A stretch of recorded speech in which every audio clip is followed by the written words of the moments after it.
Space Hulk Deathwing reminds me of some of the best parts of the Left 4 Dead series, and it does that part really well. You move from area to area and dozens of enemies swarm you, and it feels really good when you get a few shots off and the enemies really do feel like they're being impacted by the bullets. The only problem with this game is, beyond if you don't care about the story or the world or the lore, it's the fact that the optimization in this game is awful, and it's what kept me from playing any more of it actually. From any encounter you can go from 100 frames a second to 12, and that huge gap of variability means that it's pretty much unplayable, and that's a real shame.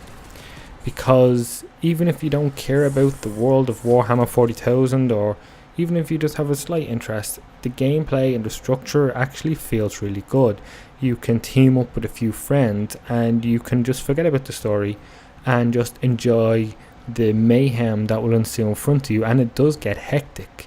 It's just that the engine doesn't hold up with it, and it never goes away, and that's sort of a big thing. Like, if there was some areas where it was fine and some areas where it wasn't, you can accept it. This happens in a lot of games, but in Space Hulk Deathwing it's a consistent occurrence and it never goes away. But either way, you're in this huge hulking tank like armor, and it feels pretty cool. And you have one range weapon and you have a melee. And actually going in and slashing the enemies with your melee or whatever melee weapon you equip, because you can have a few different ones, it feels good, and it causes like probably the best way to describe this whole game in every single way is mayhem.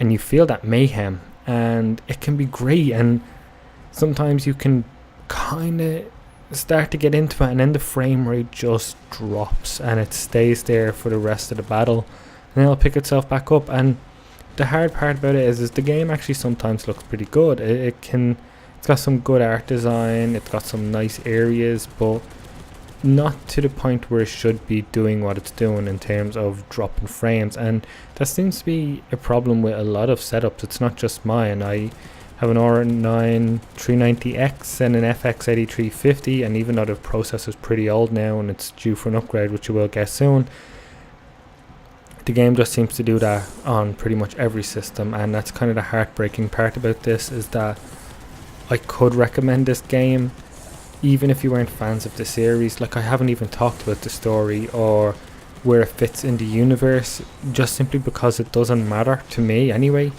when the game runs this poorly. And until the game is optimized to a good standard, that's where I'm gonna walk away from the entire game. And hopefully down the road things will start to run a lot better, and I'll revisit the game and I'll probably do another video. But for right now, for my review, this is a game I can't recommend, simply because it doesn't play well with friends. It'll just be a frustration. It just gets in the way of itself, and until this frame rate problem is fixed and the game is optimized quite a lot, then I don't think anyone should really spend their time or money on this game, unfortunately.